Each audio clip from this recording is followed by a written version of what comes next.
Ezra chapter 4. Now, when the adversaries of Judah and Benjamin heard that the returned exiles were building a temple to the Lord, the God of Israel, they approached Zerubbabel and the heads of fathers' houses and said to them, "Let us build with you, for we will worship your God and do as you do. And we have been sacrificing to him ever since the days of Esarhaddon, king of Assyria, who brought us here." But Zerubbabel, Jeshua, and the rest of the heads of fathers' houses in Israel said to them, "You have nothing to do with us in building a house to our God, but we alone will build to the Lord, the God of Israel, as King Cyrus, the king of Persia, has commanded us." Then the people of the land discouraged the people of Judah and made them afraid to build, and bribed counselors against them to frustrate their purpose all the days of Cyrus, king of Persia, even until the reign of Darius, king of Persia. And in the reign of Ahasuerus, in the beginning of his reign, they wrote an accusation against the inhabitants of Judah and Jerusalem. In the days of the Artaxerxes and Bishlam and Mithridath and Tabeel and the rest of their associates wrote to Artaxerxes, the king of Persia. The letter was written in Aramaic and translated. Rehum, the commander, and Shimshai, the scribe, wrote a letter against Jerusalem to Artaxerxes, the king, as follows: Rehum, the commander, Shimshai, the scribe, and the rest of their associates, the judges, the governors, the officials, the Persians, the men of Iraq, the Babylonians, the men of Susa, that is, the Elamites, and the rest of the nations whom the great and noble Asnapar deported and settled in the cities of Samaria, and in the rest of the province beyond the river. This is a copy of the letter that they sent to Artaxerxes, the king. Your servants, the men of the province beyond the river, send greetings. And now be it known to the king that the Jews who came up from you to us have gone to Jerusalem. They are rebuilding that rebellious and wicked city. They are finishing the walls and repairing the foundations. Now be it known to the king that if this city is rebuilt and the walls finished, they will not pay tribute, custom, or toll, and the royal revenue will be impaired. Now because we eat the salt of this palace, and it is not fitting for us to witness the king's dishonor. Therefore we send and inform the king, in order that the search may be made in the book of the records of your fathers.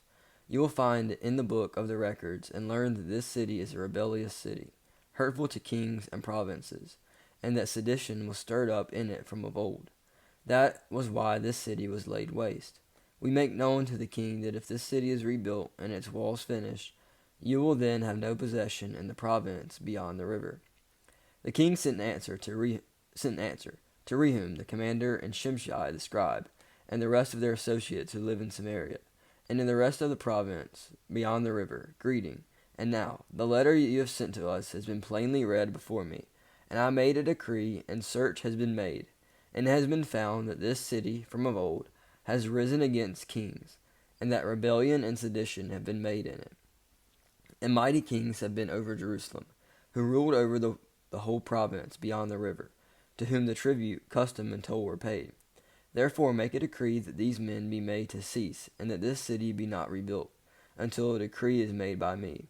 And take care not to be slack in this matter. Why should damage grow to the hurt of the kings? Then when the copy of King Artaxerxes' letter was read before Rehum and Shimshai, the scribe and their associates, they went into haste to the Jews at Jerusalem, and by force and power made them cease. Then the work on the house of God that is in Jerusalem stopped, and it ceased until the second year of the reign of Darius, king of Persia. Chapter 5. Now the prophets Haggai and Zechariah and the son of Iddo prophesied to the Jews, who were in Judah and Jerusalem, in the name of the God of Israel who was over them. Then Zerubbabel, the son of Shealtiel, and Jeshua, the son of Jozadak, arose and began to rebuild the house of God that is in Jerusalem, and the prophets of God were with them, supporting them. At the same time, Tattenai, the governor of the province beyond the river, and Shethar-Bozenai and their associates came to them and spoke to them thus: Who gave you a decree to build this house and to finish this structure? They also asked them this: What are the names of the men who are building this building? But the eye of their God was on the elders of the Jews, and they did not stop them until the report should reach Darius, and then an answer be returned by letter concerning it. This is a copy of the letter that Tattenai, the governor of the province beyond the river, and Shethar-bozenai and his associates, the governors who were in the province beyond the river, sent to Darius the king. They sent him a report in which was written as follows: To Darius the king, all peace. Be it known to the king that we went to the province of Judah, to the house of the great God. It is being built with huge stones and timber is laid in its walls. This work goes on diligently and prospers in their hands. Then we asked those elders and spoke to them thus: Who gave you a decree to build this house and to finish this structure? We also asked them their names, for your information, that we might write down the names of their leaders. And this was their reply to us: We are the servants of God of heaven and earth, and we are rebuilding the house that was built many years ago, which a great king of Israel built and finished. But because our fathers had angered the God of heaven, he gave them into the hand of Nebuchadnezzar, king of Babylon, the Chaldean, who destroyed this house and carried away the people to Babylonia. However, in the first year of Cyrus, king of Babylon, Cyrus the king made a decree that this house of God should be rebuilt, and the gold and silver vessels of the house of God, which Nebuchadnezzar had taken out of the temple that was in Jerusalem and brought into the temple of Babylon, these Cyrus the king took out of the temple of Babylon, and they were delivered to the one whose name was Sheshbazzar, whom he had made governor. And he said to him, Take the vessels, go, and put them in the temple that is in Jerusalem, and let the house of God be rebuilt on its site. Then this Sheshbazzar came and laid the foundations of the house of God that is in Jerusalem, and from that time on until now it has been in building and is not yet finished. Therefore, if it seems good to the king, let search be made in the royal archives there in Babylon to see whether a decree was issued by Cyrus the king for the rebuilding of this house of God in Jerusalem, and let the king send us his pleasure in this matter.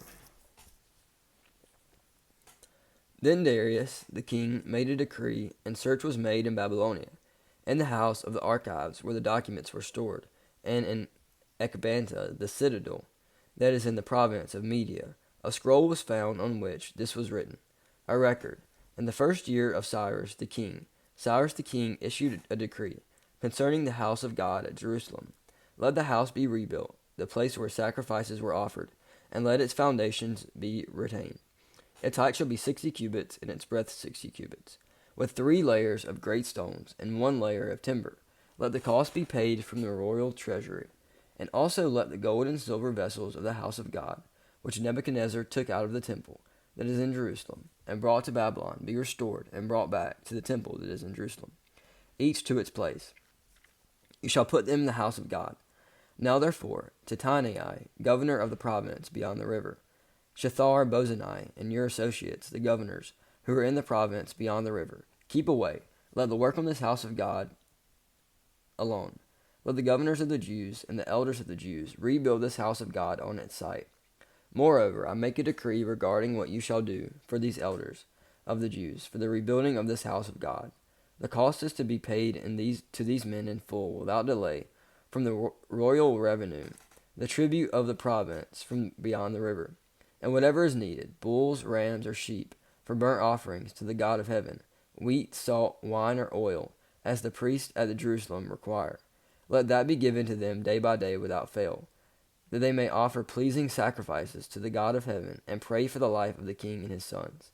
And also I make a decree that if anyone alters this edict, a beam shall be pulled out of his house, and he shall be impaled on it, and his house shall be made a dunghill.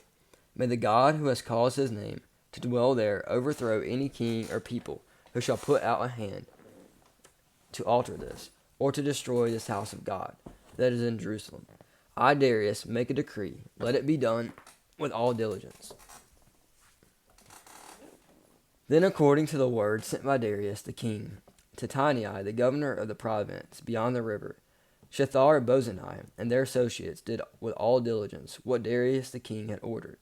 And the elders of the Jews built and prospered through the prophesying of Haggai the prophet and Zechariah the son of Iddo.